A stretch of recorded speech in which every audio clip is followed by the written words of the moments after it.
વનસ્પતિમાં પોષણના પ્રકારો. Mode of nutrition in plants.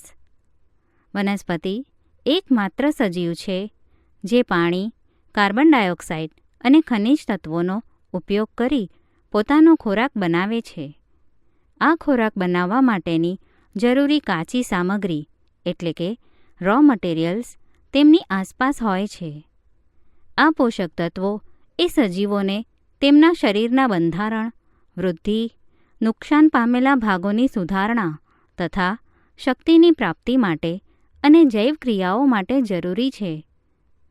સજીવો દ્વારા ખોરાક ગ્રહણ કરવાની અને શરીર દ્વારા તેને ઉપયોગમાં લેવાની પ્રક્રિયાને પોષણ કહે છે. સજીવો સરળ પદાર્થોમાંથી પોતાનો ખોરાક જાતે બનાવે છે. તેને સ્વાવલંબી પોષણ કહેવામાં આવે છે. ઓટો એટલે કે પોતે અને ટ્રોફ એટલે કે પોષણ.